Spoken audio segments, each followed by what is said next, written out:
We come in contact with strangers online every single day. Sometimes these strangers become friends, even though we've never met them. You may not think twice about getting closer to a person who appears to be nice and friendly, but as they say, don't believe everything you see on the internet.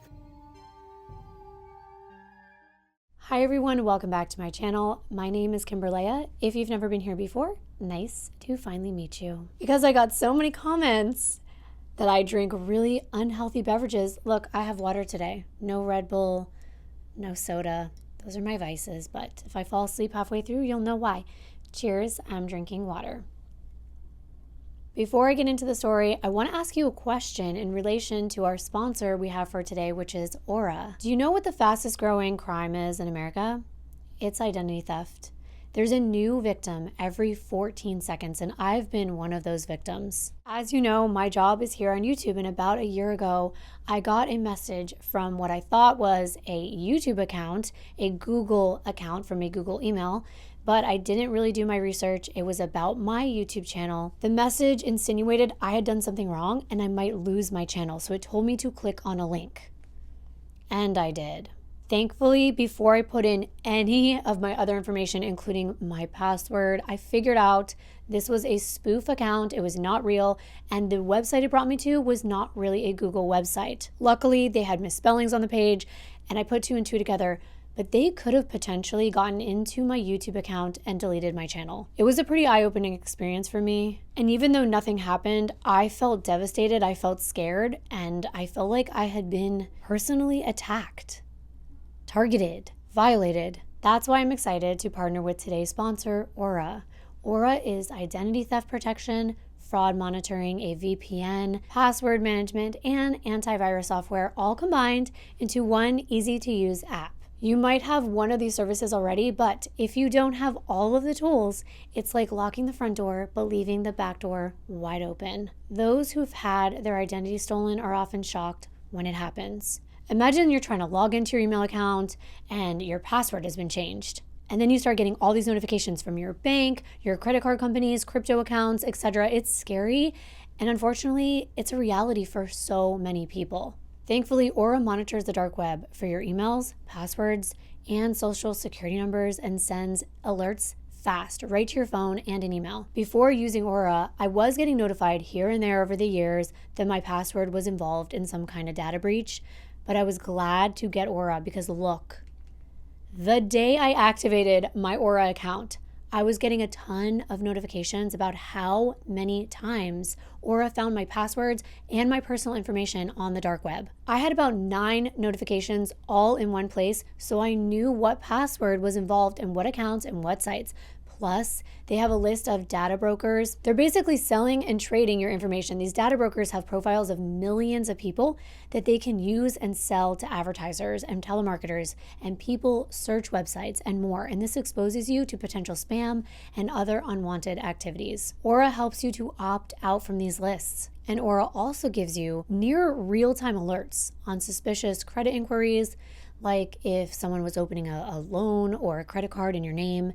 And Aura's VPN allows you to stay anonymous online by keeping your browsing history and personal information safe and encrypted. Protect your family and yourself from identity theft at aura.com/Kimbyrleigha. I'm going to put it right up on the screen, and I'm also going to put the link in my description box. And if you sign up right now, Aura will give you a 2-week free trial with my link so you can see for yourself how many times Aura finds you or your family members' personal information on the dark web. If you sign up, let me know in the comments, and also let me know if you've ever had your personal information compromised or stolen from you. Trust me, you will not regret checking Aura out. Thanks again to Aura for sponsoring this video. Now let's get into the case for today. I'd like to introduce you to Samantha Jo Butler. Samantha was born on May 13th, 1974 to Joe and Sharon Butler in Waurika, Oklahoma. Samantha was the oldest of 3 children. She had 2 brothers, Joe Butler Jr. and Lance. Considering Samantha was the only girl, she had a very close relationship with her mom. They were best friends. Samantha was definitely a mama's girl. She did everything with her mom. They just had this unbreakable bond, and as Samantha grew up, that bond only got stronger. Sharon was Samantha's confidant, her support system, and her biggest fan. Samantha was a very happy child. She loved to dance and to sing, and she was always flashing her big, toothy smile. Her laugh was contagious, and she grew up to be a very kind and loving young woman who was loved by all of her friends and family and her animals, because she loved animals, especially kittens and cats. And maybe you could say she was kind of obsessed with cats. Everything was about cats. She was known to treat her cats better than she treated herself. She considered them her children. A lot of us do that. I consider my dogs kind of like my children, but I still treat them like dogs. Growing up, Samantha was very responsible. She actually helped her mom with her little baby brother, Lance, and she practically raised him. She would help her mom take care of him so that her mom could work, and she learned how to do everything. She was like a mini mommy. She learned how to cook and wash clothes. She absolutely loved caring for children, and she loved caring for the elderly as well. She just really enjoyed being of service to others, and this may have been due to her upbringing. She was from a small town called Terrell, Oklahoma. It's a very, very small town. The population was under 400 people back in the year 2000. Terrell is a farming town. It's close to the Texas-Oklahoma boundary line, but it is super small. This is a tiny little area. When I looked on the map, the only thing that came up was a casino, a mini mart, and a public school. But as I zoomed in a little closer, it started to look like a town, but still a very small town. Everything just fit into this tiny square. Now, I'm not going to say just because you come from a small town that you're sheltered, but as you can see, there's only a couple churches, a post office, a cafe, and we're looking at this on Google Maps in 2022. So it's easy to say there wasn't much to do in this small town. Samantha's family was religious, and she was raised the same. They attended church on a regular basis, and she was raised in that religious upbringing. If you're from this area, please correct me if I'm wrong, but when I looked, there was only one school. One school from kindergarten all the way up through high school. Terrell Public School. There it is. That's the name of it. I don't think I've ever talked about a town this small in one of my videos. This is a town that Samantha grew up in. This is all she knew. This right here is literally the street that the school is on. You can see what it looks like right there. And it's almost like a dirt road. It doesn't even look paved. Samantha spent a lot of her time around her family. She wasn't really interested in boys and dating until she met the love of her life in high school. His name, John Lezark. They met in 1988 when Samantha was just 14 years old, and he was a senior, so he was a little bit older than she was. There are some people who go on a lot of dates. They get into a bunch of different relationships, kind of play the field, and maybe they don't even get married until their late 30s or later. And there's nothing wrong with that. But then there's people like Samantha who just fall in love and fall hard and never want to let that person go. Her and John were high school sweethearts. They were inseparable. She loved John more than anything, maybe even more than her cats, but I'm not sure about that. Samantha really didn't start out having much of a rebellious attitude. However, it could be seen that way because she wanted to get married to John. She thought he was the one, and John felt the same way. It's tough because they know nothing else. I know how powerful emotions can be, especially after puberty, and this love can feel real, and it is real. But adults usually know it could end, and her parents only wanted the best for her, so they didn't exactly agree. They thought that she and John were a little too young. She was only 20 years old, but Samantha was going to have it her way. Nothing could stop her and John. They were in love, and she told her mother she was never going to stop loving him, no matter what. So they end up getting married on May 10th, 1994. Samantha Butler became Samantha Lezark, and it was a very happy time. Soon after marriage, the couple wanted a place of their own, of course they did, and to see what life was like outside of their little town. So they decided to move to Wichita Falls, Texas. It was far enough to feel like they were on their own, but close enough that Samantha could still see her mom anytime she wanted. It was about a 40-minute drive, like a straight shot right from one place to the other. So they moved into a decent-sized 2-story home. It had 4 bedrooms, 2 bathrooms. But you could get a lot for your money there. And I looked at this house. It's located at 1651 Huff Street, Wichita Falls, Texas. It's close to 2,000 square feet, and it's cute.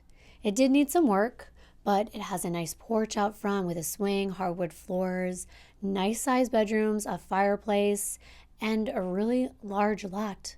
about 8,500 square feet. So they move in, they're happily married, and over the years, Samantha really grew into herself. She knew who she was, what she wanted, and she wasn't afraid to show it. She loved reading books, music, rock music, TV shows, and tattoos. Her mom thought the tattoos were Samantha's vice, and her mom certainly didn't like them, but she would never admit that to Samantha because she loved everything about her daughter, even if she didn't particularly like it. The mother-daughter pair loved festivals.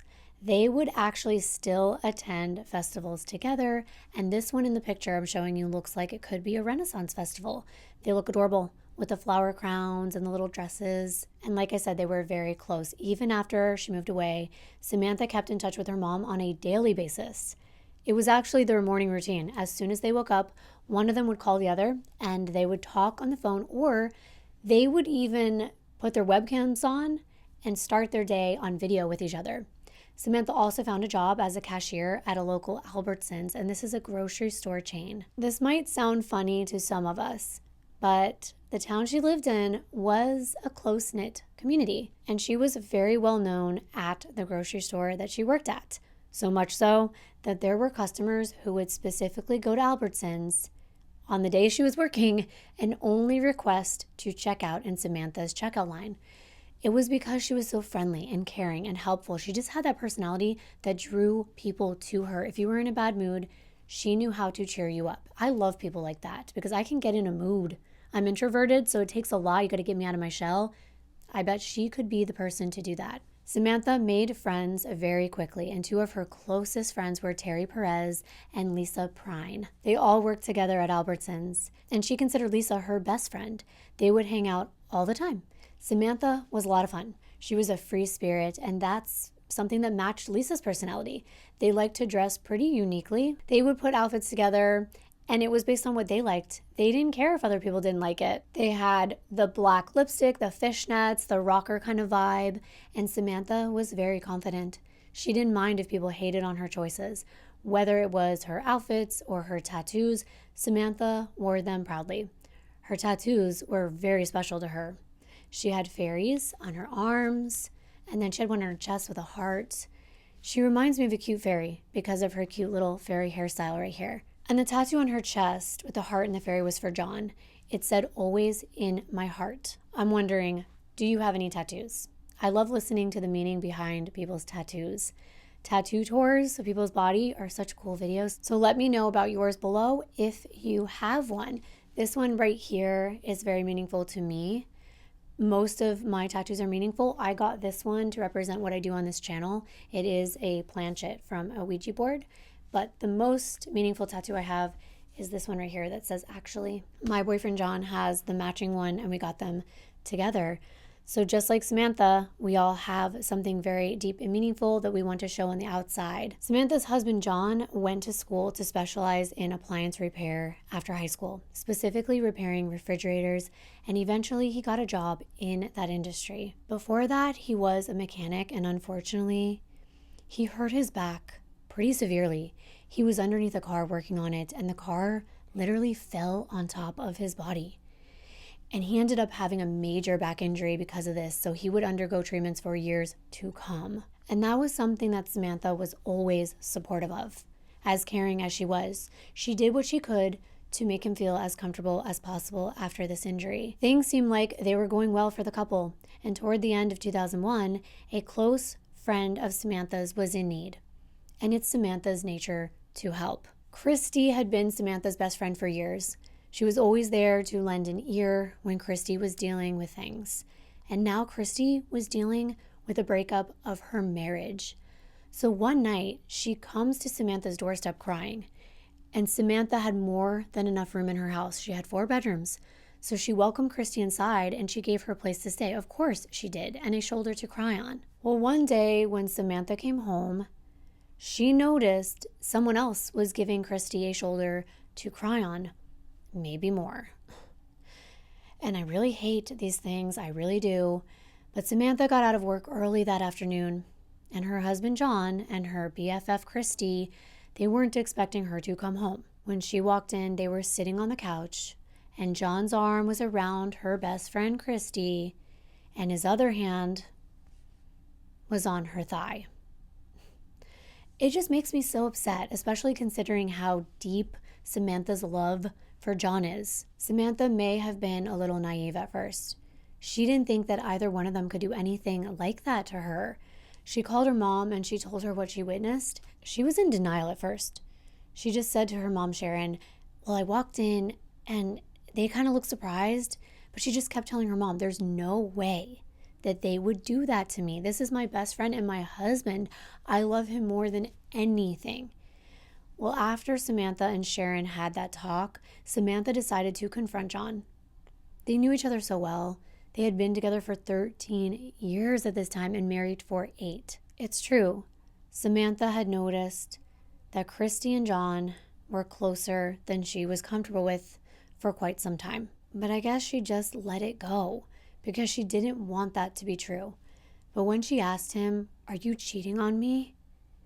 He finally admitted it. And not only that, John has the audacity to tell Samantha that he's in love with Christy. And I can't even begin to imagine, because I think cheating is one of the worst things that someone can do to you. It is such a deep betrayal, especially when you are married. Samantha was in unimaginable pain, and she turned right to her mom for support. Sharon could not believe it. How devastating was this? You lose your best friend, the person that you would go to for everything, a person that you built memories with, someone that she can't easily replace, and then also the love of her life? She loses both of them at once. Not only that, John decides to move out, which is a good thing, but he moves in with Christy because now Christy is his new girlfriend. Samantha is left all alone in this big house that she made 8 years of memories in with her husband. All of this was happening in the summer of 2002. And what happened after this was just absolutely devastating, especially to those who love Samantha so much. Samantha couldn't get over it. She didn't want to live anymore because her life revolved around the man that she thought she was going to spend the rest of her life with.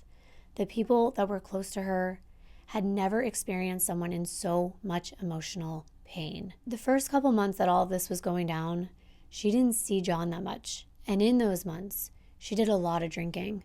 She spent a lot of time alone, and she was in a very unhealthy place mentally. But it got worse, because when you're in this vulnerable state of mind, you can be taken advantage of by a person who just hurt you. Even though John had been moved out and seemingly moved on, they were still officially married. They were not divorced yet. They were just merely separated. So that gave John the ability to walk in and out of Samantha's life anytime he wanted to. If he got in a little argument or a little tiff with Christy, guess where he would go? To Samantha's. And Samantha would invite him in with open arms because that's the type of person she was. And she might have thought in the back of her mind, they could have had a chance to get back together.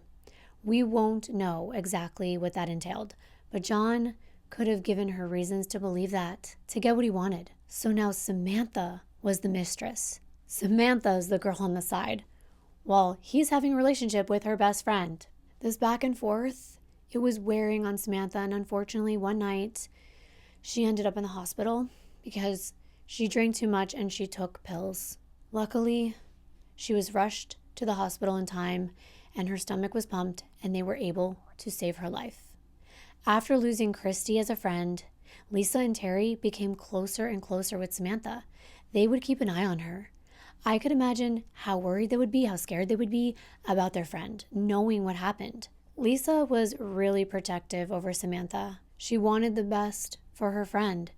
She knew that Samantha really deserved the best. She wanted her to be happy. And after a while, Samantha, being a resilient person, things started to change for the better. There are stages of heartbreak and grief.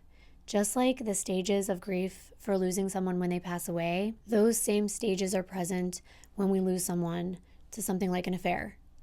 You have to go through those different stages. And on the other side of those stages, many people find a new life, even a new awakening.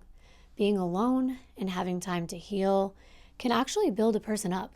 They can eventually be happier alone and realize maybe it wasn't meant to be.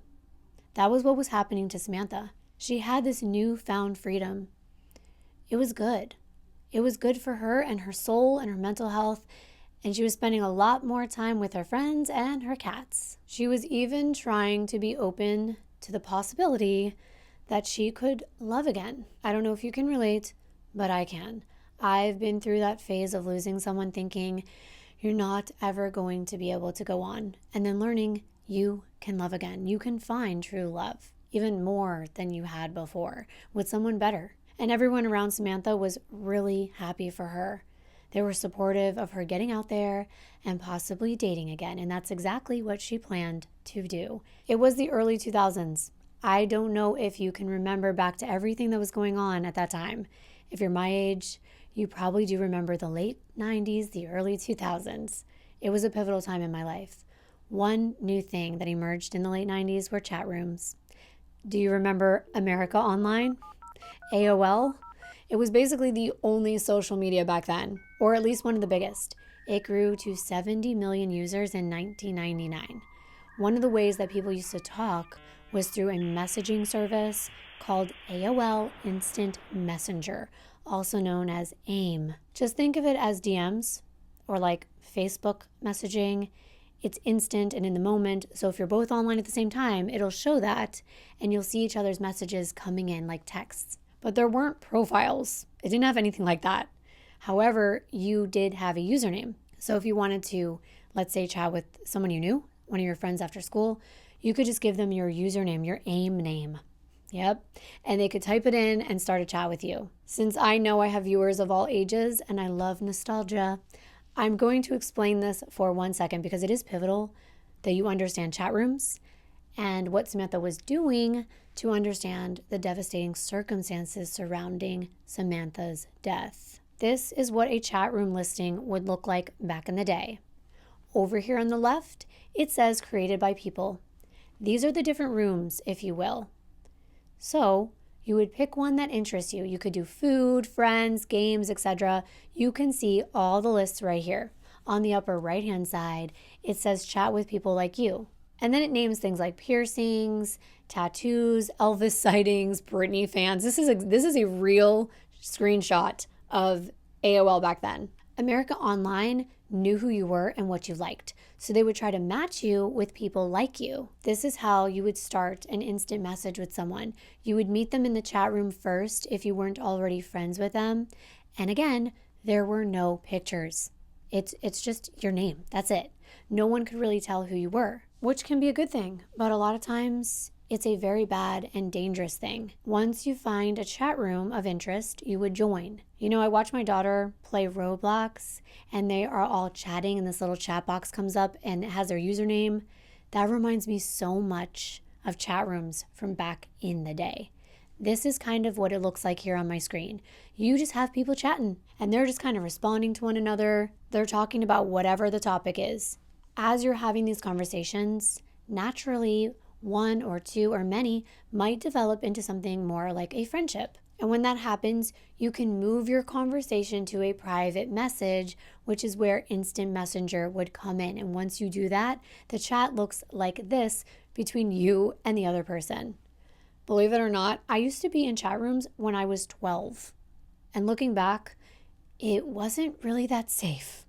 I don't even know who I was talking to. You don't know who you're talking to. You could potentially email them a picture, but a lot of times I don't even remember caring what somebody looked like. It was very liberating knowing that you could just be yourself. And if you connected with someone on more of a personality level, it boosted your confidence because they liked you for you. Going back to Samantha, she was 28 years old at the time.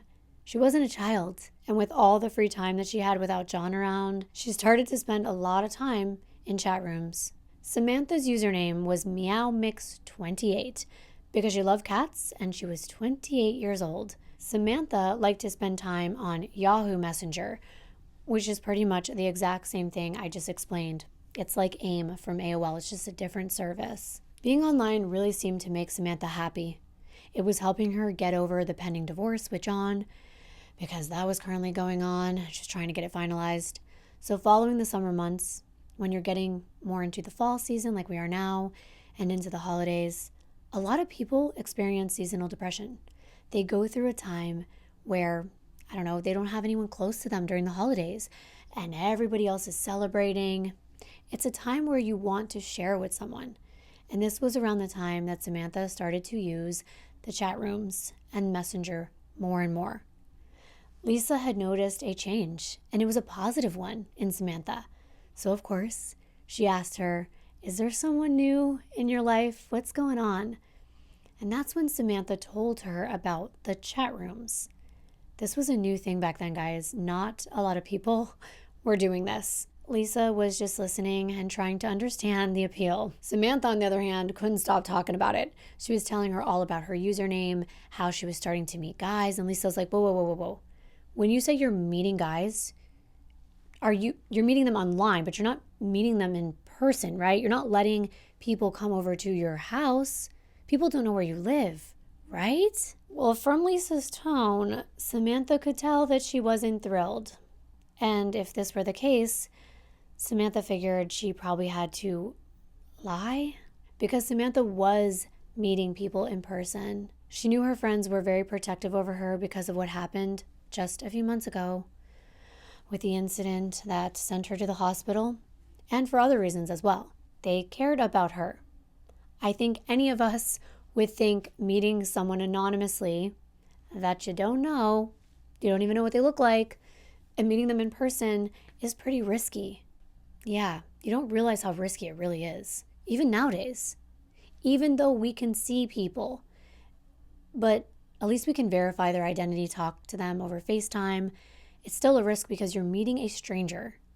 And coming from a small town, just going through a divorce with the man she thought she was going to spend the rest of her life with, I think it was exhilarating, because that's what her friend said. They said they didn't want to burst her bubble. They could tell she was excited, but at the same time, they were a little concerned. However, it seemed like everything was going just fine, because eventually she did tell Lisa and her mom and others that she was indeed going out on dates in real life with men that she met online. This was going on for a few months now, and most of the time the dates were short-lived. Maybe she would go to dinner, catch a movie, maybe they would go over to each other's houses and hang out, but then it was done. Her friends weren't meeting these men. They were just hearing about them. There were some people who saw these men, her neighbors, because again, this was a close-knit community, church going, in other people's business all the time. I guess you could say Samantha was a little bit more on the wild side compared to some of her neighbors in the area. So they definitely took note of the revolving door of men that were kind of going in and out. The houses were pretty close together. You can see right here in the neighborhood. It's not hard to know what your neighbor is doing. You can see them coming and going, and they can be a little judgmental. You know how that goes. The question is, are Samantha's neighbors really being judgmental, or are they being observant? We know that Samantha's coworkers were being observant because a lot of her coworkers were also close friends. It wasn't hard for them to observe something on the morning of January 6th, 2003.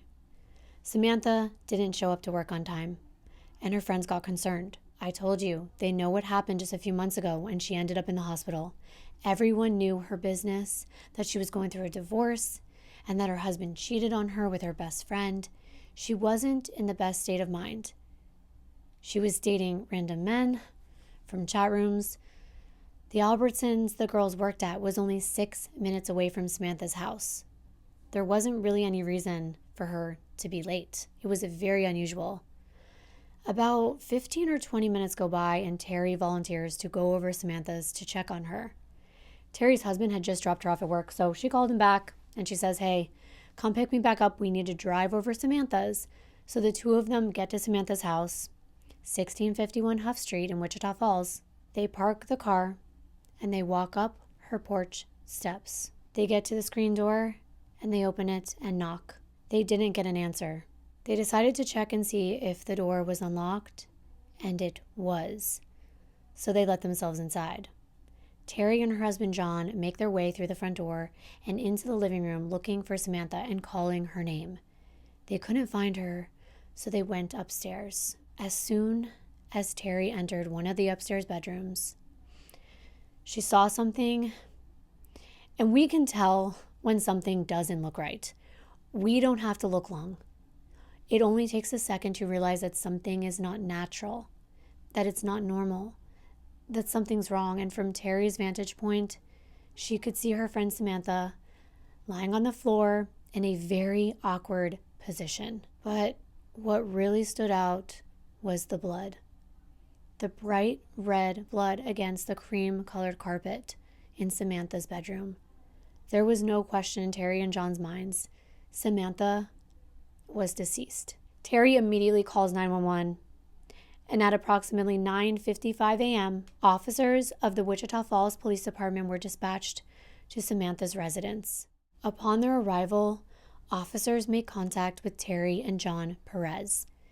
Terry immediately let them know that she was a coworker of Samantha's, and her husband John and her had just stumbled upon her body. It was in an upstairs bedroom. One of the first officers on scene happened to be a rookie cop, and his name was Officer White. All he was told was that somebody found a body, so everyone in the department rushes over. The first thing that the officers notice is that Terry and John looked very upset. They were distraught. They were shocked. Officers had their weapons drawn, and they went through the house room by room, clearing it, making sure there were no perpetrators, no criminals, nobody dangerous inside that could harm them. They're making their way upstairs, where they were told that Samantha's body could be found. Officer White had never seen a deceased female before. He had never been involved in a case like this, especially something so violent. This was his first time, and it was shocking. It's something that stays with you whether or not you are a rookie. But I think that you will understand the magnitude when I explain what he saw upon entering and encountering Samantha's body. There was no question that this was a homicide. The next step is to establish a crime scene. This is when officers will put up the crime scene tape all around the premises and wait for forensics to arrive. Then the case will be handed over to the detectives and forensic technicians who will be walking through the scene, collecting evidence, and trying to determine what happened to Samantha. Detective Tony Fox of the Wichita Falls Police Department was assigned as the lead investigator on Samantha's case. No matter how seasoned you are as a detective or an investigator or even a forensic technician, nothing prepares you for this. We're human beings. When you see another human being lifeless, just taken away, no longer a person because they're a shell of who they once were, without that personality shining through, you know that this is someone's daughter. Could be someone's sister, somebody's mother. You have no idea. You can try to be as strong as possible, but you're still human. It's difficult for everyone that was working on this case to see Samantha in the shape that she was in. So this is the scene that Detective Fox walked into. And I'm going to be as detailed as possible so I can give you the best description of everything Detective Fox saw when he walked into that room. But first, I should note that the detectives did a sweep of the first floor of Samantha's house before they went upstairs. And one of the most important things investigators need to do is take pictures of everything the way they saw it. And as you can see, I'm going to show you some pictures. Nothing looked amiss in the living room. You can see a couch. There is a bunch of pillows on top of it. Nothing really looks out of place. There's a blanket on the floor, maybe. That's what it looks like here. Nothing is knocked over. It doesn't look like any struggle happened here in this area. Then moving further into the living room, you can see one of Samantha's little cats on the table. I got sad when I saw that picture because I know how much she loved her cats. There are a pair of shoes to the left, and actually what looks like a bowl of Halloween candy. Do you see that sitting on the coffee table? This looks like an ottoman maybe covered in a green blanket with some stars on it, followed by her brick fireplace. Nothing amiss here. It looks like everything is very organized. She's got a lot of figurines, memorabilia, photos up on the wall, and it looks like she's got some stuffed animals on the top of her entertainment console, and a cat tree to the right as well. Officers didn't find any forced entry on the doors of Samantha's home or the windows. Nothing looked like it had been pried open. The kitchen was clean and organized. Dishes were done. I also noticed a People magazine or some kind of gossip magazine there on the kitchen. I just took note of it because I used to read those all the time. The downstairs bathroom off the kitchen looked organized and nothing out of the ordinary there. The stairs themselves didn't have any blood on them. Didn't look like anything happened in the downstairs area moving up the stairs. But it's when they come to that upstairs bedroom where Samantha was found, they realize that the struggle was contained in that bedroom. And that was going to be their main focus. Right before entering the bedroom, there looks to be a pair of shoes as well as a spray bottle with water inside or a substance that's clear and looks like water. And you can also see Samantha's glasses. In the corner, it looks like there could be another pair of shoes that are black leather shoes. See in the corner of this picture right here, but I can't tell for sure. Just about 1.5 feet from where those shoes are is Samantha's head. And parallel to that is her hand, and it's outstretched and bent. And then there's a pool of blood. She was lying on her side with her head facing the opening of the door and her legs outstretched forward. Her legs were spread apart in a V shape. She was wearing a t-shirt and jeans and white socks. There appeared to be blood smears and black grease on the pant legs of her jeans. Her shirt was either a crop top or it had been pulled up, whether within the struggle or when she fell to her final resting place. So her entire midriff was showing from about the bottom of her breast all the way down past her navel, going down a little bit above the hip area.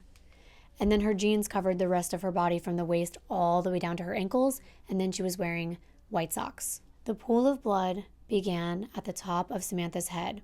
It was in the back, and it went all the way down near her midriff. She was laying on her right side, and the left side of her upper back was against the bottom portion of the bed frame. So she was lying with her right shoulder down on the floor. Part of her body propped up against the bed frame, and her waist was twisted to the left. Her legs were sprawled out, like I said, in this really awkward V shape because she was twisted. She wasn't flat against the floor. However, the right side of her head was flat to the floor. Her hair was short at the time, and it was matted to her head because of the blood. In the back of her head is where the blood was coming from. This was not a small pool, like I said. It's a pretty extensive area of the carpet, all the way behind her head, a few inches back, if not a few feet under the bed, down her back towards her midriff. Her right arm was in an L shape, so it was kind of like that, and her head was parallel to it, like this. Her left arm was bent over her waist and just hanging over her body. It looked as though the mattress of the bed had been pushed so that it wasn't even and matching up with a box spring underneath, and this was probably due to the struggle that ensued. That's about the only thing that looks out of place besides some smaller items around the room. One thing I did take note of was that Samantha had a lot of sneakers, a lot of Skechers sneakers throughout her entire house. Hardly any of them looked like they had been completely worn. This might have been due to Christmas presents that she could have received, since Christmas was just a couple weeks before this happened. And she stood all day as a cashier, so it wouldn't be out of the ordinary that people would gift her comfortable shoes. Walking further into the room and closer to Samantha, it is evident that there is some kind of ligature around her neck. And upon closer inspection, detectives realize this is a coaxial cable. You may or may not be familiar with what these are. I'm going to show you on the screen because I'm pretty sure most of you know. This is exactly what the one around Samantha's neck looked like. It was either white or beige, some kind of cream color, and it had two gold or copper-looking metal ends. Plain and simple, these are electrical cables. They have an inner and an outer portion. They consist of a copper core wire, and then it's wrapped in insulation and then covered with woven copper, and then on top is an outer plastic sheath. They can be used as telephone lines, broadband internet cables. They can be used for high-speed internet connections, any kind of data transmission, cable television, radio transmission, that kind of thing. I think you might recognize the end of these cables, where they usually connect with other connectors. They're very thick cables, they're strong, they're not something that can be easily broken, and the cable was long enough to be wrapped multiple times around Samantha's neck, very tightly. From what the detectives could see, it looked like it had been wrapped 3 or 4 times, and then it was tied in the front at the base of her throat in a square knot. And this is a very specific kind of knot you tie in rope. It consists of using two loose ends that are tied together in a very secure manner. After the knot is tied, it leaves the end sticking out from either side. And there are a couple of specific places that individuals can learn to use square knots, or that they would be useful. I grew up living on a sailboat, and I definitely had to learn a square knot, although we called it a reef knot. Another place would be in the military or Boy Scouts, survival training. It's sometimes referred to as a Hercules knot. It's very strong, and it got its name at least 4,000 years ago when sailors would use it to tie down sails on their ships in strong winds. No pun intended, but using a knot like this in Samantha's circumstances is completely going overboard. It's excessive, and it was done almost for effect, for a show or a symbol, and not for effectiveness. Clearly, Samantha wasn't going to be able to go anywhere in the condition that she was in because clearly she had been struck in the back of the head. Detectives are pretty sure they know what was used to strike Samantha. As crime scene technicians were able to move Samantha to get a full understanding of the extent of her injuries, they were able to see that the injury to her head was very severe. And on the floor right next to her left leg was a fire extinguisher. Now, this isn't a full-size fire extinguisher that you would see in like a building or anything like that. It was a smaller one that you might find in an apartment or a home underneath a sink.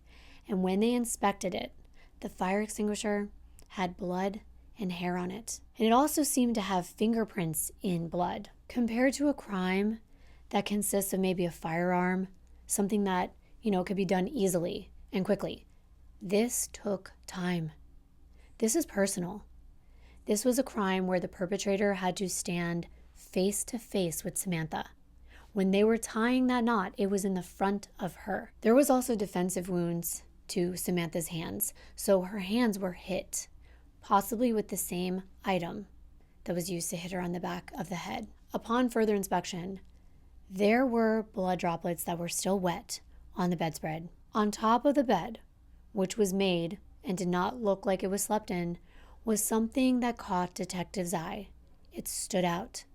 It definitely looked like it was out of place. It also looked like it had been placed there on the bed after Samantha was killed, or at least after the blood droplets had fallen into the bedspread. It was a small gold laser pointer keychain. As you can see from this photo, it is actually laying on top of a blood droplet, but it doesn't appear to have any blood on it, which is very strange. There were no other significant pieces of evidence in this room.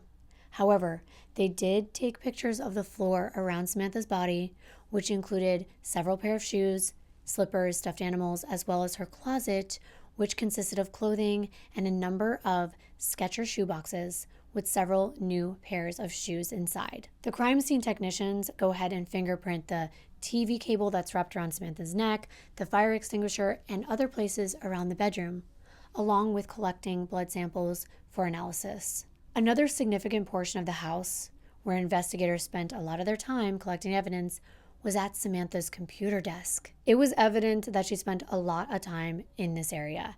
They even take the computer in for forensic analysis. And now detectives need to step outside of Samantha's house and into her neighborhood to canvass the area and find out if anyone close by saw anything. Meanwhile, Samantha's father was notified, and Samantha's mom was on her way to work. Sharon had just barely gotten in the door to her office when Joe called her to tell her to come home quick. He bluntly told her that someone had killed Samantha. Sharon went into complete shock. As advanced as our minds are as human beings, even the human mind can't comprehend something so shocking. She didn't understand the words that she was hearing. Why would anyone want to hurt her daughter? How could it be real? Samantha's mom was never able to come to terms with what happened because a huge piece of her was taken away. She was never the same. I watched a clip of her mom talking about this moment, and I can tell you, I don't know what she was like before, but there was just an emptiness about Sharon. Something's missing. It's almost like the reason for Sharon to live isn't there anymore. She knew that she just wasn't there to protect her daughter. In those last moments, Samantha was alone. And sometimes as a parent, you can't help but feel like you failed.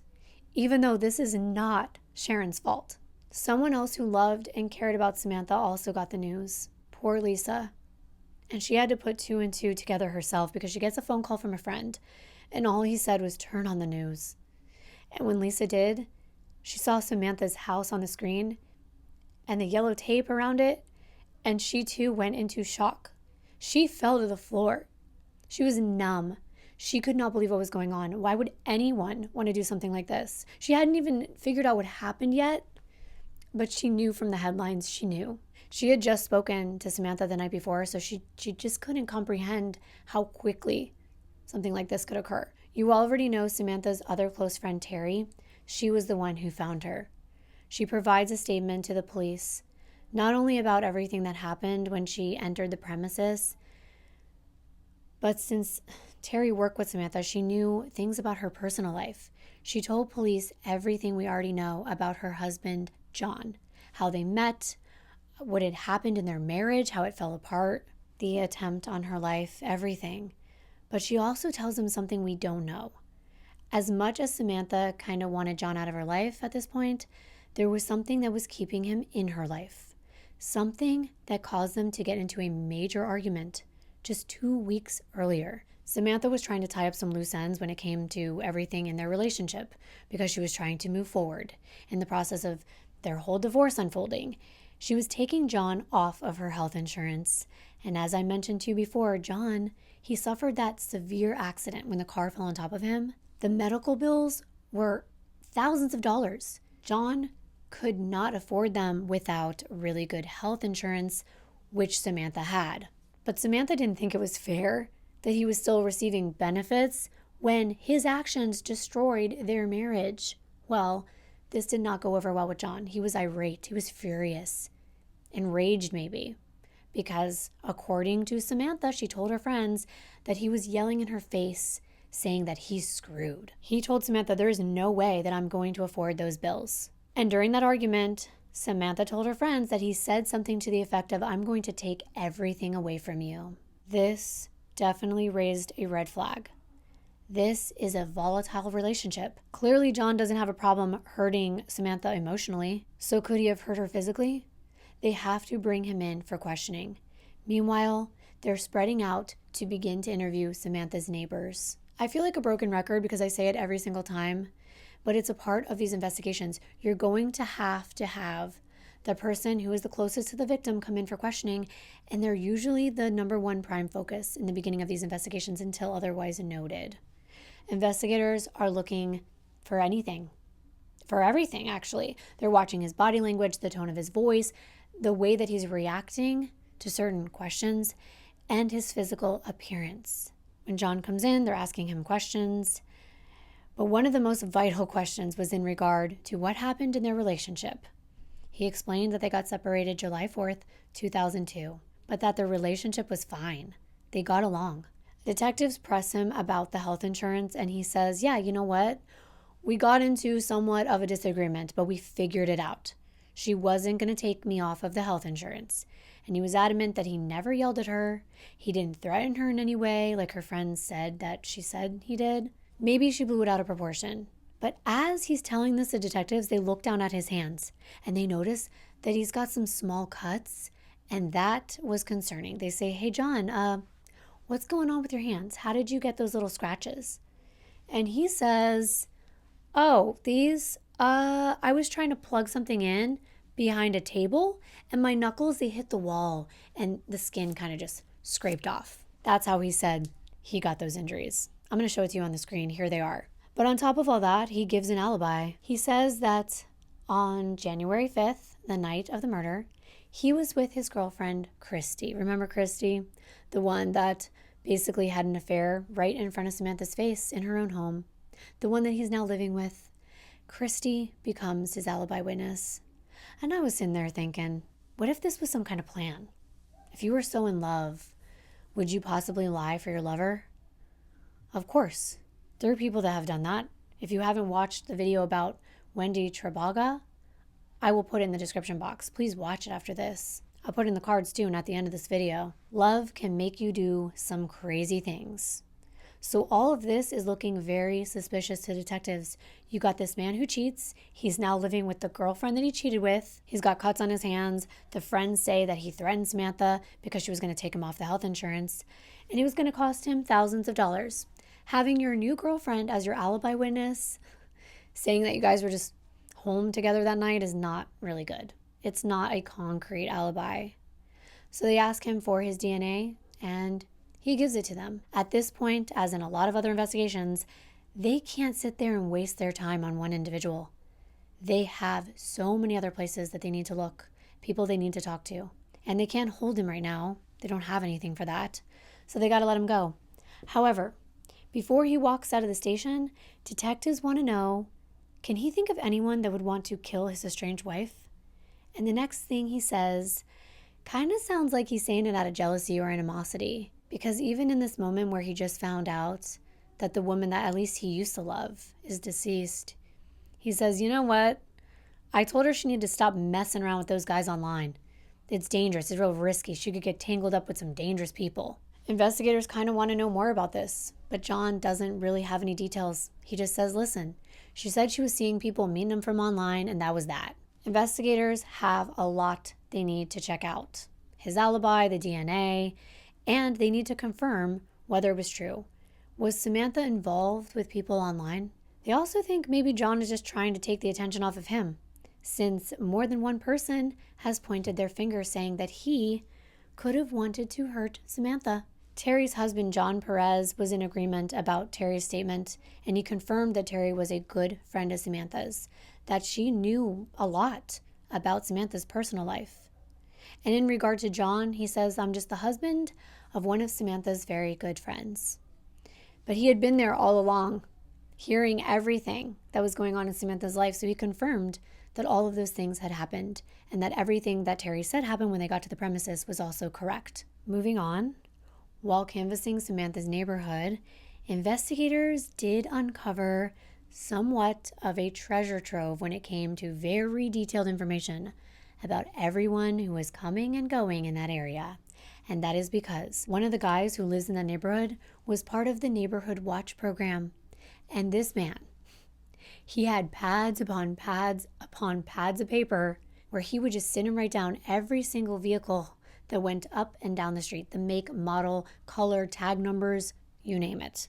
This man had a record of it. I don't know how long that he had been doing this, but he took his job very seriously. And he doesn't hesitate to provide all of this information to investigators because that's what the neighborhood watch is for.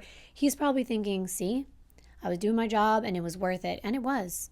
Detectives wouldn't have been able to have that much detailed information. Another neighbor said that she wasn't sure about the vehicles, but she did remember men coming in and out of Samantha's house. She obviously didn't have her record or anything to give to the investigators, but they do jot down her name just in case they have any more questions later on.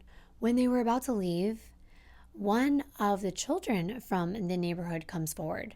It was a 12-year-old young man, and he said he saw a motorcycle that was coming and going around Samantha's house. And he also said that the motorcycle was red and black. At this point, investigators don't have a cause of death or a time of death, so they're not even sure when to ask neighbors if they heard or saw anything, but none of them reported anything peculiar or out of the ordinary within the last couple days. It's time to put together a timeline of Samantha's last few days. So the investigators turn to the people who know her best, starting with her mother. Even though Samantha's parents and loved ones are in deep despair and shock, they realize providing as much information as soon as possible can help find her killer. So through their sadness, they meet with investigators to try to piece together her very last days. Sharon says she spoke to Samantha 3 or 4 times on January 5th. In the morning, Samantha said she had plans to hang out with her boyfriend Chris and go to a tattoo shop. The last time she spoke to her was about 5 o'clock in the evening, and everything was fine. As far as Sharon knew, Samantha planned to hang out with Chris, that he was going to come over in the morning, they were going to go to the tattoo shop, spend the day together, but that's all she really knew. Investigators wanted to know if she knew more about this Chris person, and Sharon explains, well, I know that they met online, and she said he's really nice. She really liked him. He was sweet, he was fun to be around, and they were seeing more and more of each other. Investigators have done this long enough to know that children, even if they're adult children, they don't always tell their parents everything about their lives, especially their dating life. They're more likely to tell their friends about those aspects of their lives. So investigators want to confirm this information with one of the friends that is the closest to Samantha, and that's Lisa. Lisa explains that she was very apprehensive about Samantha meeting guys online. But Samantha would say, it's no different than meeting a guy at a bar. Everyone's a stranger before you meet them. Lisa also told investigators Samantha shared John's concern about the fact that she was meeting guys in chat rooms with her, and he had the same outlook that Lisa did, that it was a little weird and that she should be careful. But Samantha was adamant it's not weird. It's not even random. It's just a different way to connect with people that you don't know. What do you think? I'm just curious. One of her closest friends, her mother, and even her soon-to-be ex-husband are all concerned for her safety, but she wouldn't listen to any of them. She also wouldn't give them much information because she thought they would be judging her about her choices. She held back a little bit. She didn't let them know exactly what was going on, but investigators were about to find out. However, Lisa does say that Chris is not just one of her random guys she's talking to, that it was getting serious. She started to refer to Chris as her boyfriend, like her mom said. Lisa went on to say that she spoke to Samantha on the evening of January 5th, and Chris was at Samantha's house. They asked her how she knew that, and she said she could hear a guy in the background. Lisa had just gifted Samantha a DVD set of the latest season of Friends. Samantha told Lisa the night that she was going to watch it with Chris and that she would call her the next day. That's the last time Lisa ever talked to her. Investigators want to know how well Lisa knew Chris. She says, I don't know Chris. I've never met Chris. All she knew was that it seemed like Samantha was really into him and they were hanging out a lot. The last phone call Samantha had was with Lisa at 6 p.m. And that's the last time anyone had contact with Samantha. However, they get some information from one of Samantha's guy friends. His name is Zach Adams.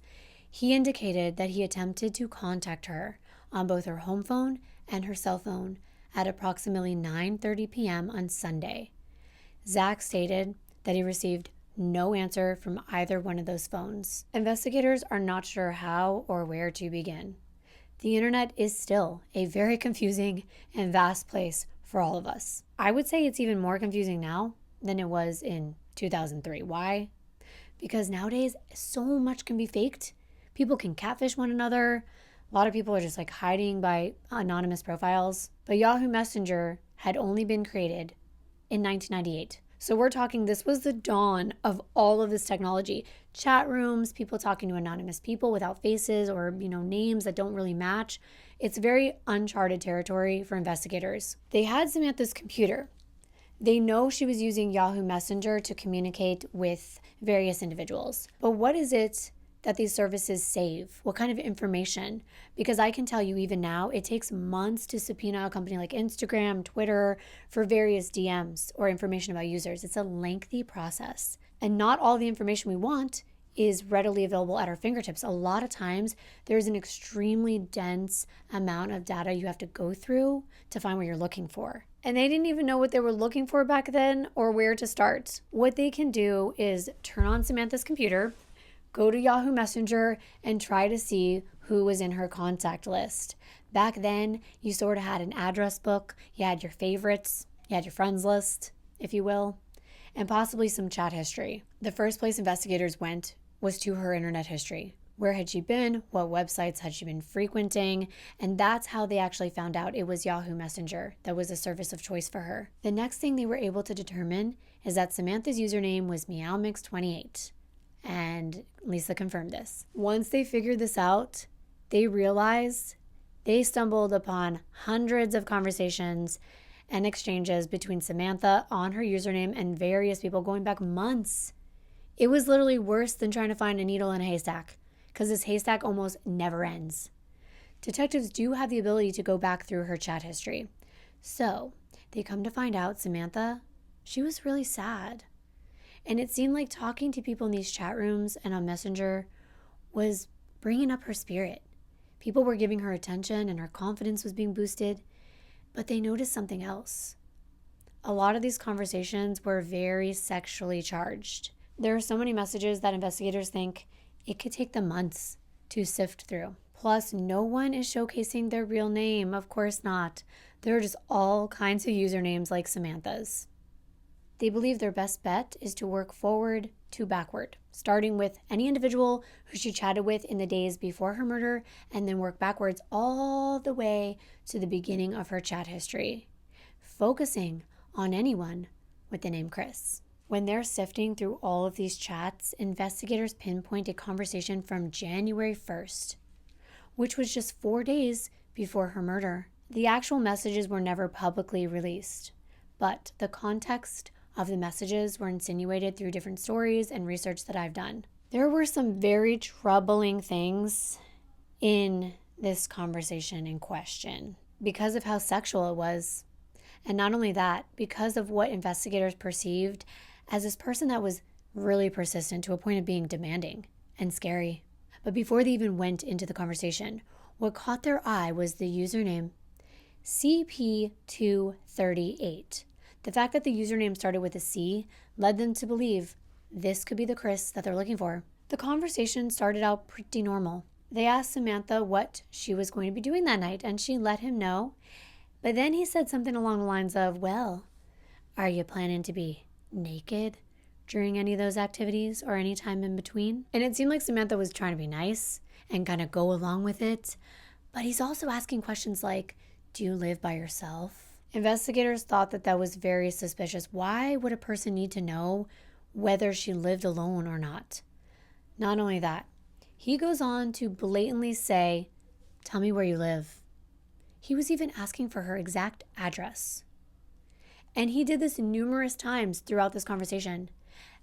And that's when Samantha actually says to him, you could be a serial killer. Too bad that doesn't stop her from giving him her address. It seems as though the conversation was playful, but this could be a manipulation tactic. This is also the first time investigators were kind of shocked to see a totally different side to Samantha. I mean, they don't know Samantha, but from what they've been told, that she grew up in a small town, that she's only been married to one man for the last 8 years, with him for 13, high school sweethearts, they were just taken aback because they were under the impression she was just a little more innocent sexually, I guess. It doesn't matter. The point is, the conversation goes into a very straightforward exchange about role-playing, being submissive, and, one person being the master, one person being the slave. And he's asking her if she's kinky or not, and she's teasing him. They're going back and forth. Eventually, it gets into a bunch of fantasies that they want to play out. Investigators are continuing to confirm the information they're finding with Lisa. Did this sound like something that Samantha would be talking about? And Lisa's like, I don't know. I don't know everything about my friend, but listen, she could just want to experiment. Open herself up. Maybe do things that her and her husband had never done before. She's an adult. It seems like she's just having fun. But however, not everything is just fun and games. And the decision to give someone you don't know and have never seen before and can't background check the address to your house could lead to devastating consequences. CP238 is at the top of investigators' list of potential suspects, and now they have to figure out who this person is. Oh, wait. Do you remember the neighbor who was obsessed with writing things down on pads and pads of paper, description of cars, things like that? Well, investigators go back to that evidence book and they start going through it, and they stop at January 1st. Wait until you hear this, because I am sure detectives were having one of those aha moments, piecing this all together. Because on January 1st, the neighborhood watch log had a handwritten description of a 1996 Mercedes-Benz with California license plates parked at Samantha's house. The investigators run the plates, and it turns out the vehicle belongs to a man named Christopher Porter. They cannot believe this. They're like, okay, we're on the right track. We got to bring this guy in. So they dig into his background, and guess what they find out? He's a 22-year-old Air Force lieutenant, and he's stationed nearby. Immediately, they make the connection with the square knot and the military.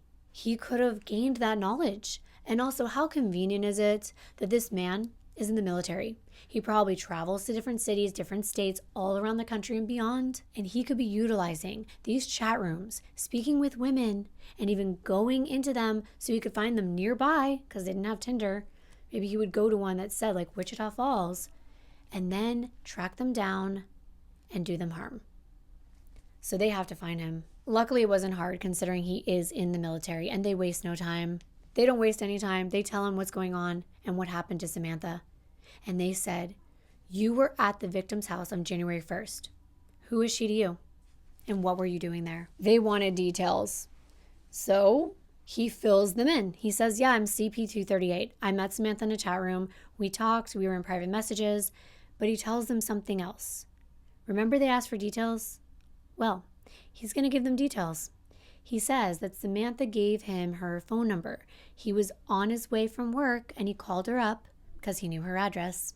He was close by. And he gave her some commands to carry out. He said he's going to come over and he wants her to answer the door in nothing but a blindfold. They're like, this is it. This is the Chris. This is who she was with. This is who her friend heard on the phone. So we're going to get this guy. We're not going to let him get away. So now they're like, you don't even know this person. You're going to tell them to blindfold themselves and come answer their front door? What is this? What kind of game is this? And he explains it's a role-playing thing. She consented. She wanted to do it. And I get that, but I'm sure investigators are thinking the same thing I am. You don't even know who you're going to meet when you open the door. And neither did Samantha. She's blindfolded. And that's really convenient. If someone was trying to do someone harm and they come and tell them to be blindfolded, they can't even see who it is. So Christian is just trying to explain it from his point of view. That this is just something they normally do. It's just kinky role play. You know, she was my submissive. I was the master. We had our sexual encounter and then I left. That was it. Sort of like a Tinder date, you know? They were both going on there looking for the same thing, this one thing. And once they had their exchange, they went their separate ways. That's it. So they asked him, okay, are you sure you haven't seen her after that? Because that was January 1st, not the 5th, remember? Or the 6th? And he's like, no, I never saw her after that. And I have an alibi. I was at the batting cages with my friends. And they can vouch for me. Now, just so you know, the autopsy report, it hadn't come back yet. And I'm going to get into that in one moment. They don't know whether Samantha was killed on the night of the 5th or the early morning of the 6th. But all of this is just too much of a coincidence. How do you get a guy, CP238, his name is Christian, Chris, and they know for a fact she told her family she was dating a guy named Chris. Once again, they're back with Lisa, asking her about Christian, trying to find out whether Samantha ever said that Chris was short for the name Christian or something like that. But Lisa kept reiterating to them, I don't know. I've never seen him. We're not friends. They didn't want me to meet him yet. They wanted to get to know each other better, and then, Samantha was going to slowly introduce all of us to him. Christian's alibi checks out. Then he provides his DNA sample, and it's a waiting game. But now, Lisa is 100% convinced that the killer was someone that Samantha met online. She just had a gut feeling, and she shared that with investigators. And yes, feelings are just feelings, but after racking her brain over and over again, she couldn't think of anyone in real life that they knew who would want to do her harm. They had to let Christian go at that point because they didn't have anything to hold him on. So now they go back through all of Samantha's other conversations. And then they get a call from Lisa again. Lisa tells investigators she thinks she might know who killed Samantha. And it's not Christian. Well, that's a surprise. Lisa has been doing her own investigation. So she's been going through all of their messages, every message they exchanged, their emails, we're trying to remember their phone calls, and she pieced some information together. She remembered something. And by the way, when I was researching this case, I kept thinking, I am so glad I have a best friend. Thank you, Courtney, for being there, for being my confidant, because if anything were to ever happen to any of us, it's good that we're sharing details with someone. It sounds morbid. I wouldn't want anything to happen to me, you, nothing like that. But it's good to let people know what you're doing and what's going on. Sometimes we're apprehensive about sharing things, but I truly believe there should be at least one or a few people in your life that you share with, that you're honest with and open with, even if it's a therapist, just to have some kind of record. Lisa dug up an email that Samantha sent her where she was telling her she was scared of a guy that she was seeing, and she met him in a chat room. She forwarded these messages calling him a stalker, and Lisa looked at the messages and she agreed they were really odd. Apparently, Samantha and this guy had hooked up a few times, and they had sort of an ongoing relationship in the fall, somewhere between August, September, and I think it ended in October. And then she tried to break it off. Well, this guy wasn't having it. He wouldn't take no for an answer. Samantha said that he would be outside.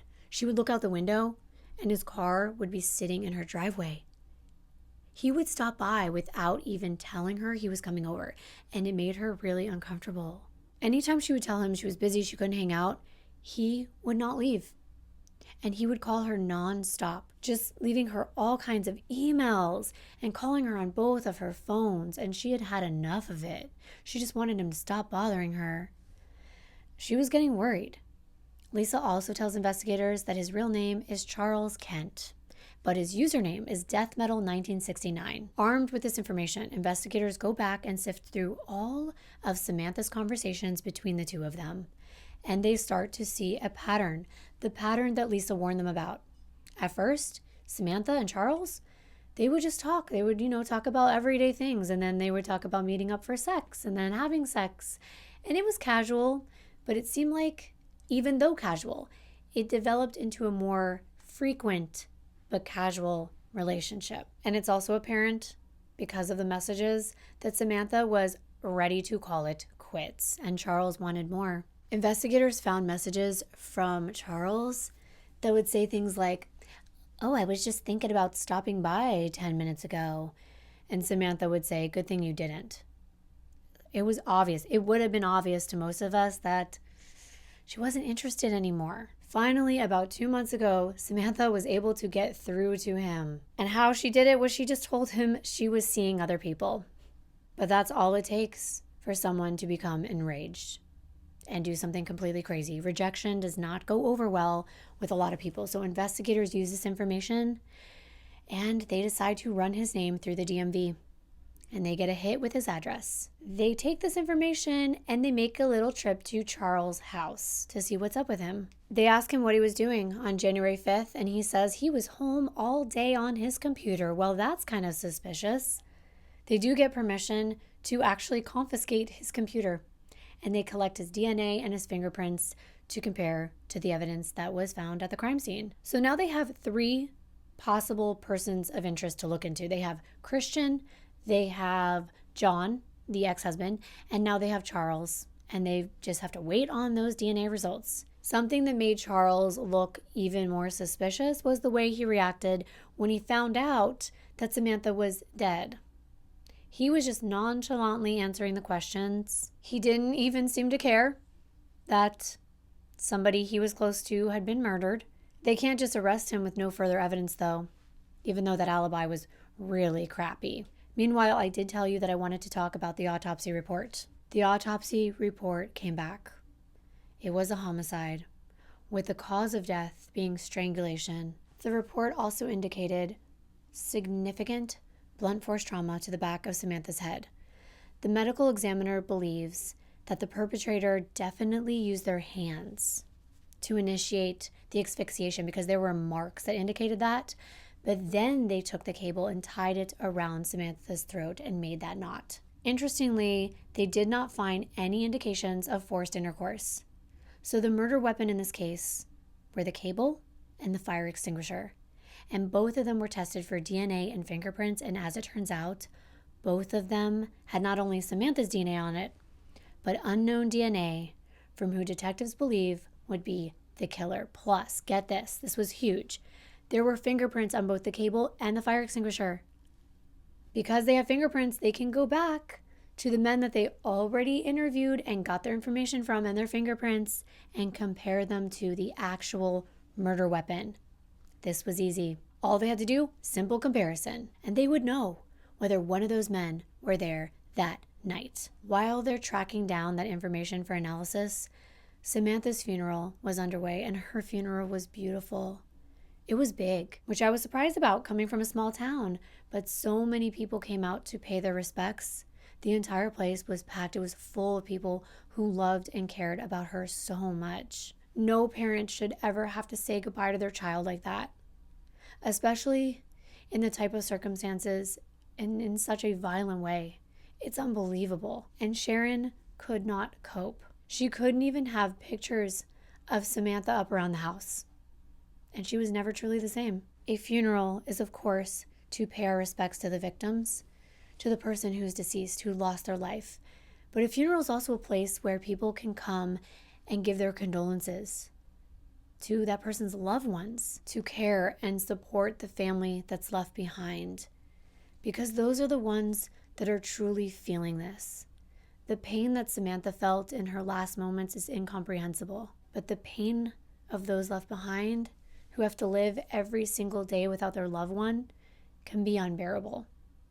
And that's why a lot of people came to the funeral. Some of them didn't even know Samantha.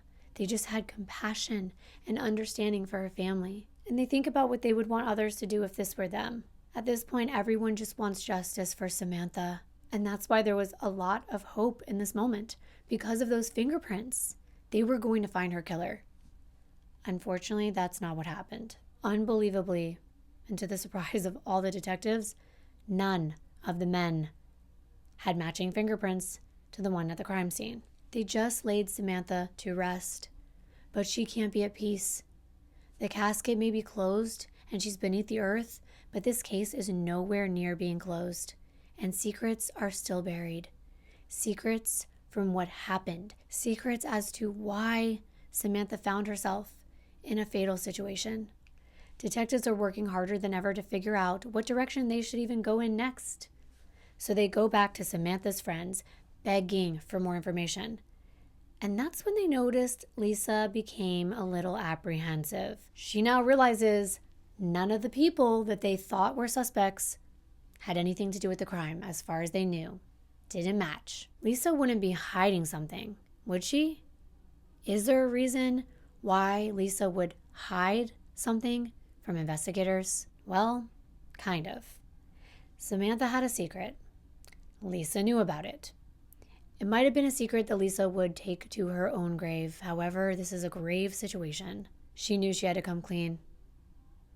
There was someone else that Samantha was involved with. Someone that no one knew about. Only Lisa. Somebody that she thought that she could rule out. But now, after none of the suspects or persons of interest matched the DNA at the crime scene, Lisa felt that she had no other choice but to be honest about her best friend, about the affair that Samantha was carrying on with a married man. This next part was shocking to me. It also made me mad and sad and concerned and infuriated. There were a bunch of emotions going through me when I heard what you were about to hear. I don't know what you're going to think. Everyone has different thoughts and opinions on these things. Leave it in the comments if you want to have a conversation and a discussion. But it's not good. Lisa tells detectives that Samantha had an affair with Terry's husband, John. Remember Terry and John, the couple that stumbled upon Samantha's lifeless body?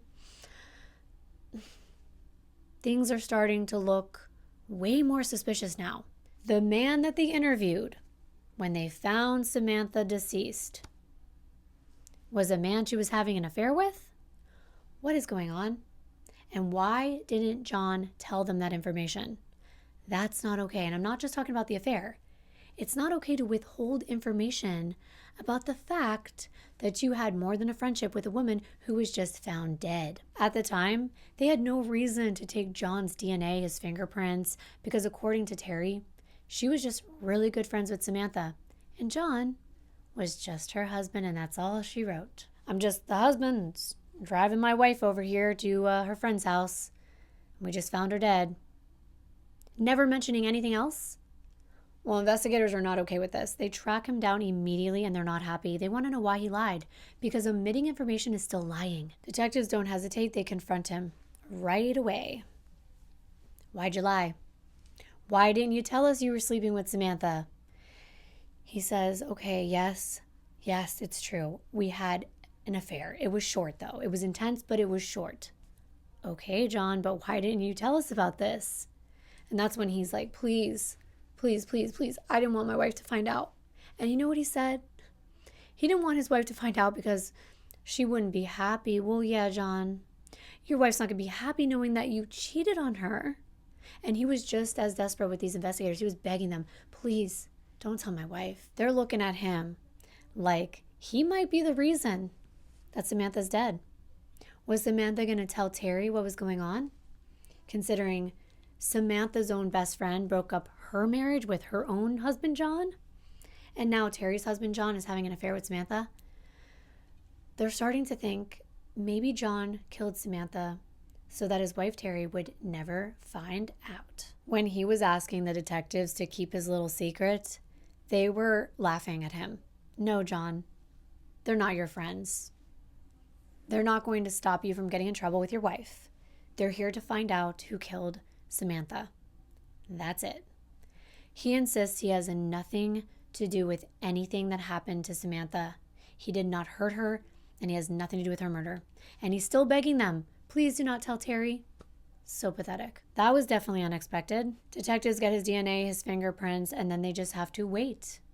But now they go back to those logs from the neighborhood watch. They're trying to see if there are any other vehicles that would match the description of the vehicle that John or his wife Terry drove, because they can't rule Terry out.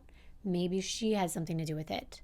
Everyone has to be tested, their DNA, their fingerprints. They're all in the database now, but it takes weeks for those results to come back. That's when police remember the motorcycle.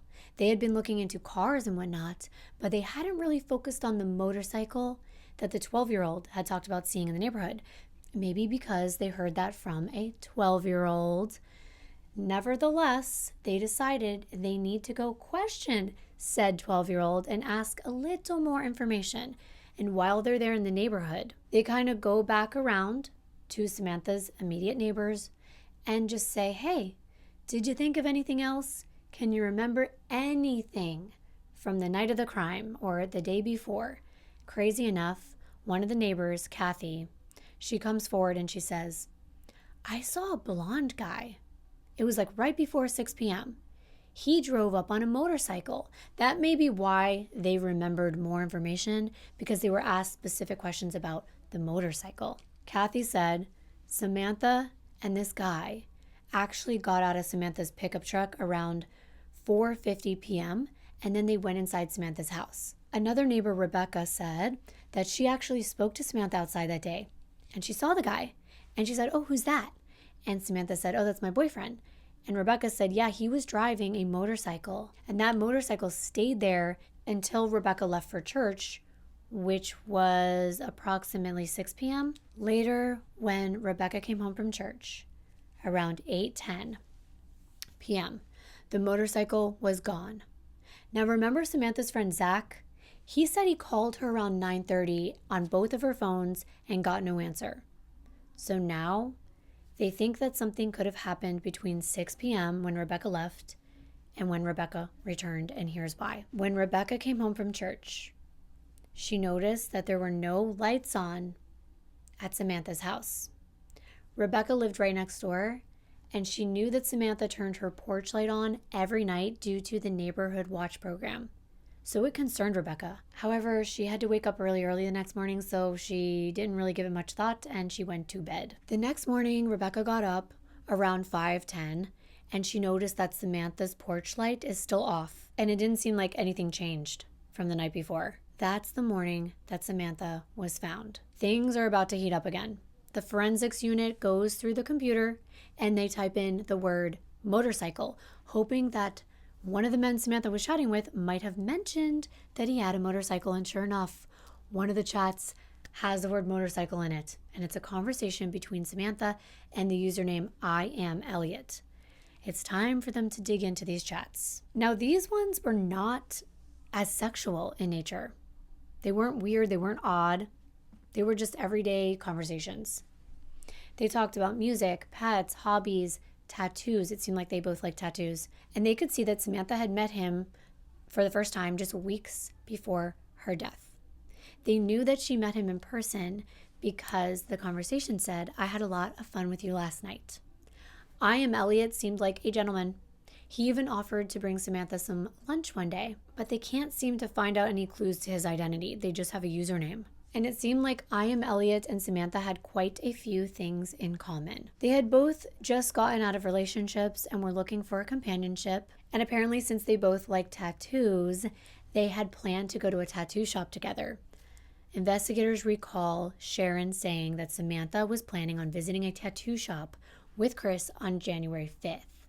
So now they go door to door to visit local shops, hoping that they could gather information about that outing. And sure enough, they get a hit at a place called Southern Star Tattoo and Piercing Studio. It turns out Samantha was there on Sunday at 3:15 p.m. with a blonde guy, and they drove up in Samantha's pickup truck. So they have a blonde guy that's at her house on January 5th. She calls him her boyfriend. She tells her mom she's going to hang out with a guy named Chris at the tattoo shop. The boyfriend has a red and black motorcycle. I Am Elliot has a motorcycle. I Am Elliot and her plan to go to a tattoo shop. She goes to the tattoo shop, and who does she go with? A blonde guy. So what does I Am Elliot look like? Well, we're about to find out. And it's all because of photography. But not a photo of I Am Elliot, not yet. But because he was helping Samantha with photography. She had been taking some photos, and he tells her, you should bring them into Metro.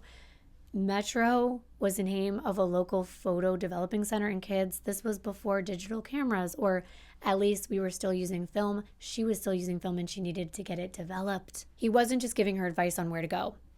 It turns out he worked there. Metro is close by, so police are ready to go. They go straight to Metro Photography, and what do they see outside? A red and black motorcycle.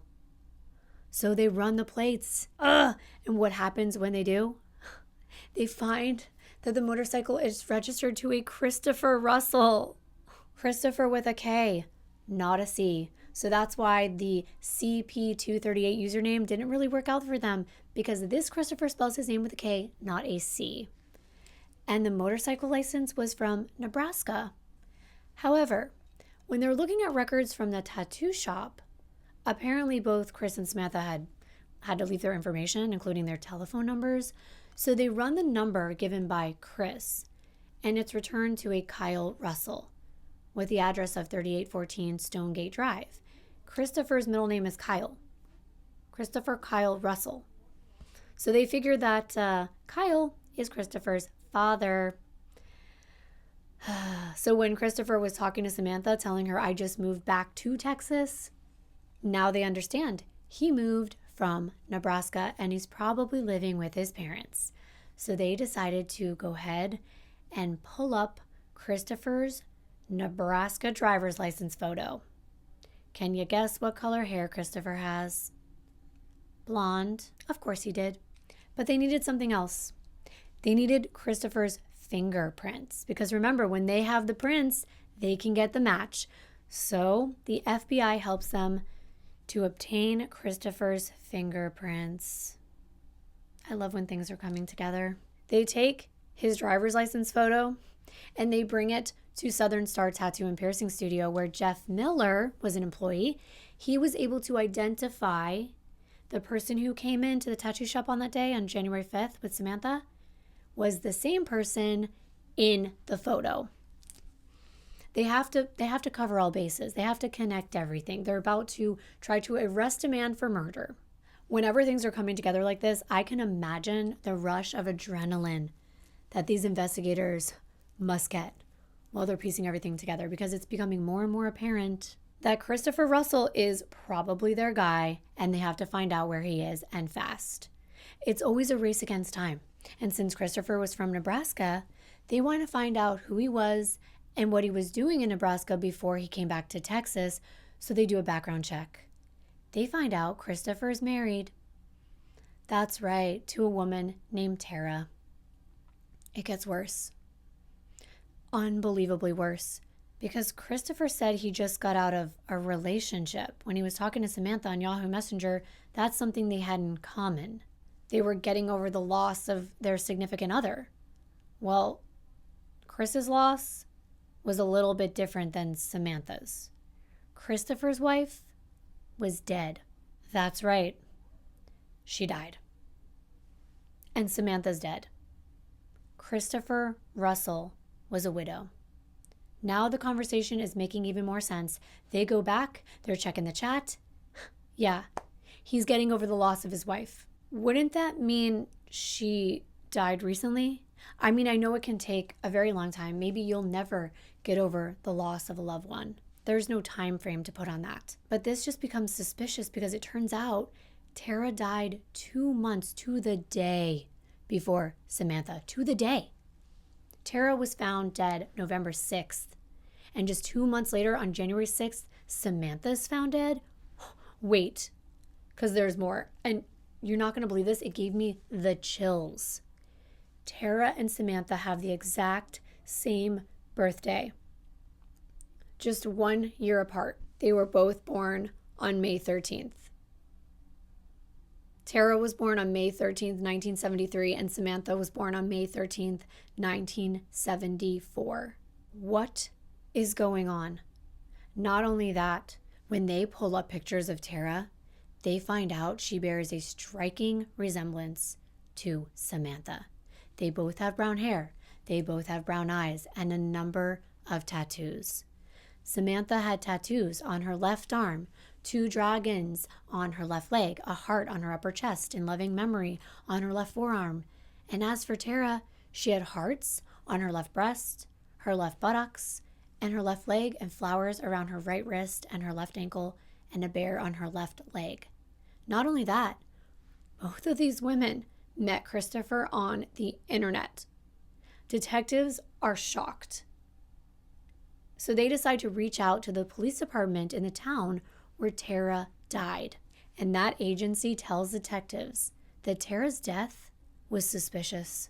And you know, I would never try to take away attention from Samantha in this story, but we have to stop for a moment and talk about Tara.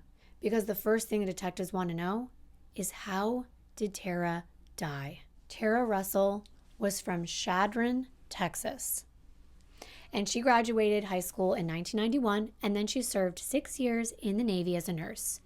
She and Christopher had just moved to Chadron in March of 2002. And like I said, they met online and they were married a few months later on November 28th, 2001. They had been married less than a year when Tara was found dead. I had so many questions, so I dug up newspaper clippings because I had to understand what happened to Tara. On the morning of her death, Tara was brought back to her house around 2 o'clock in the morning by her friend Renee. Now, according to Tara's mom, Donna, Christopher was at home waiting for Tara to arrive.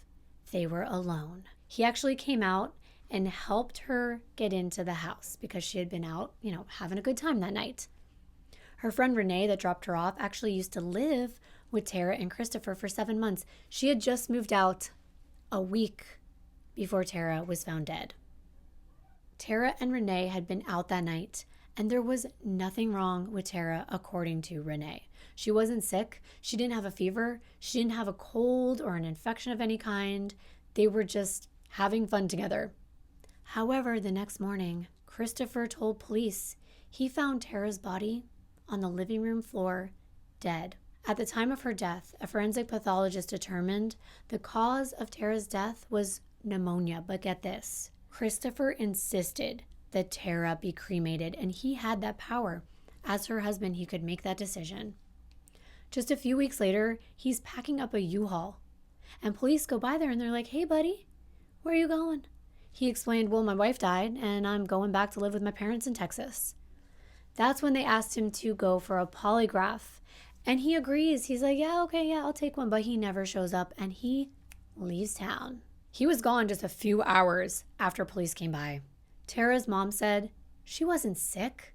There was nothing wrong with her daughter. She had no underlying health conditions. So all of this is looking really, really bad. Christopher Russell could be a potential serial killer. Was he planning to do this again? Did he kill Tara? Investigators have to find him. And with all this information and evidence, a judge issues a search warrant, and they bring Chris down to the station. They collect his fingerprints, his DNA. He never says a word. He wouldn't even give them a statement. Nothing. That search warrant included access to his parents' residence where he was living, And that's where they find a few things that definitely connected him to the crime scene. The first was a book on knots. I'm not kidding. And no pun intended. He had a book on how to create different knots. And in that book was the square knot, the one that was used around Samantha's neck. They find coax cables and laser pointers in his closet. The same kind of laser pointer that was found on Samantha's bed. This man is strange. He collects laser pointers. He has a book about knots. What is he doing? Well, what he's not doing is talking to police. But it doesn't matter because guess what? He doesn't have to say a word. His DNA speaks for itself. That's right. They match his DNA and his fingerprints to the crime scene. They're all over the cable and they're on the fire extinguisher. They caught their killer. And on February 20th, 2003, they arrest Christopher Kyle Russell for the murder of Samantha Lezark. Chris was 21 years old. He was a student at Midwestern State University in Wichita Falls. And guess what he was studying? Criminal justice. It's like he was trying to learn the things he was going to use to hurt people, and that's sick. This man came from a good home. He looks like just like a clean-cut all-American boy. And his family, they're well-respected within their community. They're members of a big church in the town. He had been in the Marines, but guess what? He left. They sent him home in less than a week, and that is a huge red flag. I've said this before, but looks can be deceiving, and you know that. There was something wrong with Christopher Russell. They searched his bedroom and they found a picture of what they thought was a picture of Samantha, and it turned out to be Tara. That's how much these women looked alike. They were also able to confiscate Christopher's computer and confirm that he was the person behind the username I am Elliot. Not only that, he was dating another woman from Wichita Falls. He had a girlfriend. He probably would have done this again because he thought he got away with murder at least once. But what about Tara? He pleads not guilty to Samantha's murder. And in Nebraska, they're reopening the case involving Tara's death. They might not have her body anymore, but luckily the forensic pathologist that conducted the autopsy took tissue samples, blood samples, and photographs. There were marks on Tara's neck. And her mom felt so bad because she was just like, if you wouldn't have let him go, Samantha wouldn't be dead. Here's what prosecutors said happened when they went to trial. Their theory was that Samantha and Christopher were dating. Chris came over to spend time with Samantha that day. It was a normal day. They also believed that the laser pointer was a gift to Samantha for her cats, because you know how cats play with a little laser pointer, and that he gave it to her to build rapport, to gain her trust. Why would he have more than one, though? There's something else I don't really believe as far as what their theory is, but who am I? I don't know. They said that they thought something happened to cause Chris to go into a rage, but I think he planned this all along. I don't think he was triggered by anything. I think he was looking for the perfect opportunity. And if he killed Tara, the perfect opportunity was right when Renee moved out. And with Samantha, the perfect opportunity was finding a beautiful, vulnerable woman who just got out of a relationship and was trusting of a man that she met online. And she reminded him so much of his last victim, if it's true that he did anything to Tara. In my opinion, he killed her.